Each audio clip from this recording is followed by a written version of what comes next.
Welcome to Tick Drop, Watch Everything. I'm Mark. And I'm Sarah. Today we are doing a full explainer on a breaking news situation that is literally unfolding right this second. Exactly. Right now, as we're recording this, there are people camping outside Swatch boutiques globally. We're talking concrete sidewalks, sleeping bags, folding chairs, the whole shebang. And they're doing this for a $400 piece of Bioceramic that has Audemars Piguet printed on the dial. The highly anticipated AP X Swatch Royal Pop drops this Saturday, May 16th, and the entire watch world is completely fractured over it. We've got a lot to unpack here. To really grasp the sheer absurdity of the hype, you just have to look at the numbers, Mark. On one side, you have the Audemars Piguet Royal Oak. This is arguably the most famous, exclusive, and culturally significant luxury sports watch in history.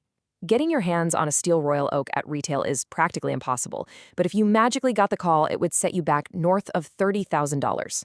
Right, and on the other side of this absolute madness, you have Swatch's new collaboration piece, the Royal Pop. It carries that exact same iconic octagonal design language, but it retails for just $400. The contrast is staggering. You are looking at $30,000 versus a weekend grocery bill. Which brings us to the biggest question of the week. Why are serious, hardcore watch collectors and hype beasts alike currently sleeping on concrete for a plastic pocket watch?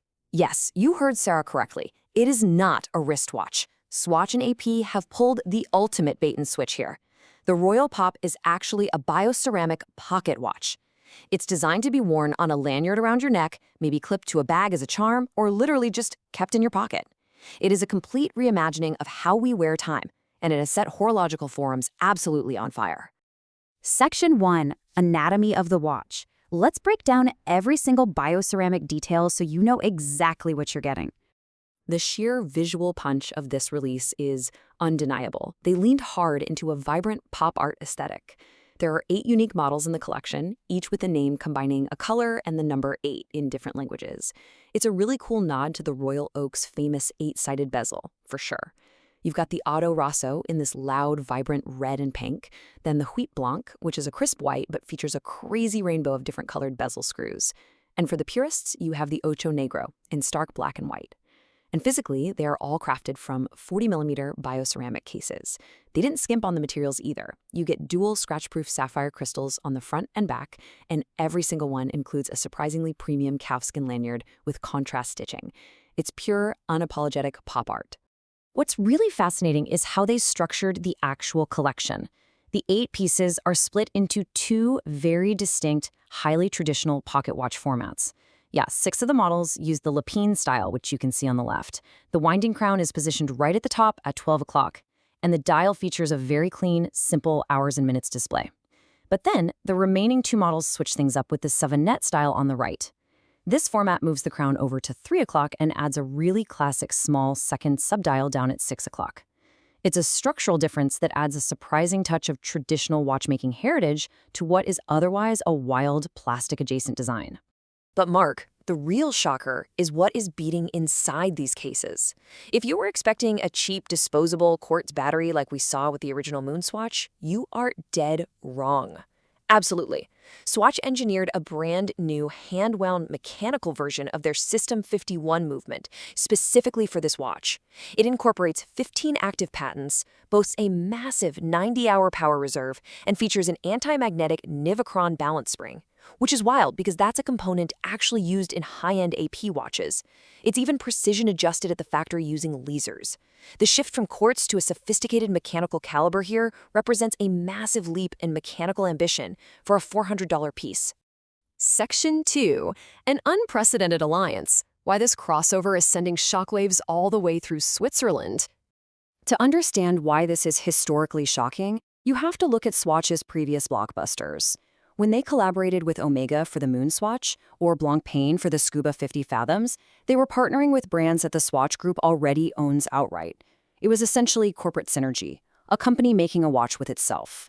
But Audemars Piguet? That is a totally different ballgame. AP is a fiercely independent powerhouse.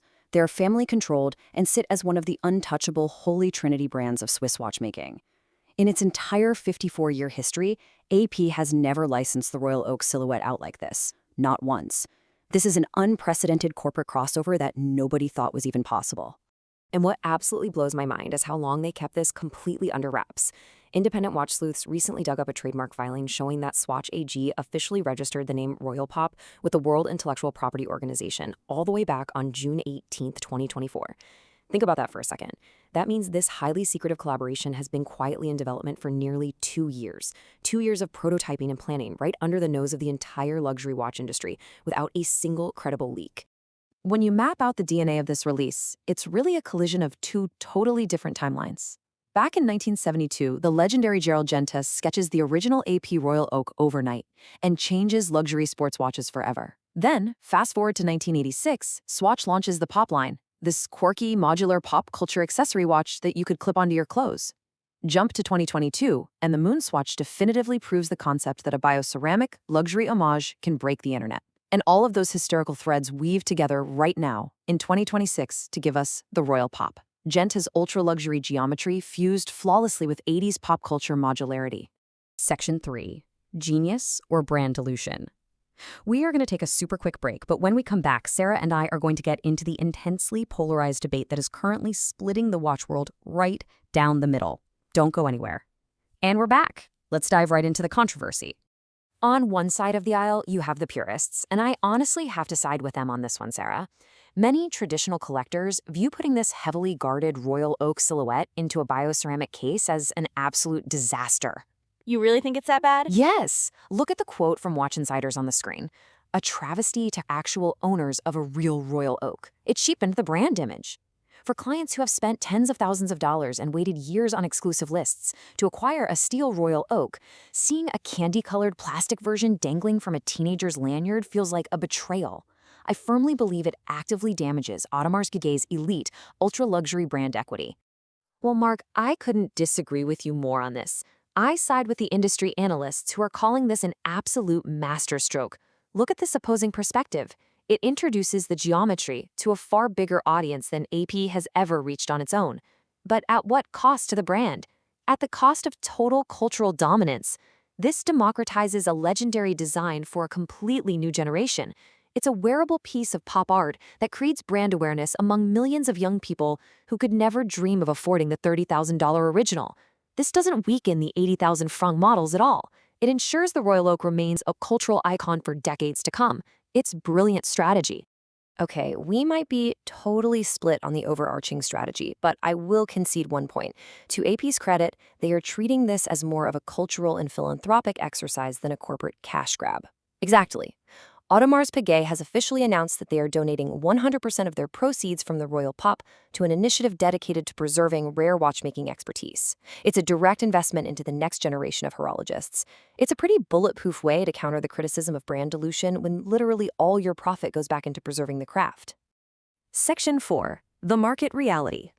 What to practically expect on drop day. If you are one of the thousands of people planning to secure one of these, you need a realistic playbook. First up, this is in-store only. There are 0 online sales at launch. You have to physically go to a selected Swatch boutique.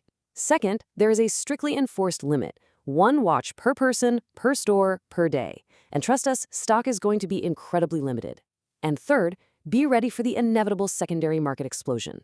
Just like the MoonSwatch proved, these $400 watches will absolutely be listed on the secondary market for insane markups before lunchtime. If you're going to camp out, know the reality and be careful what you pay to flippers on day 1.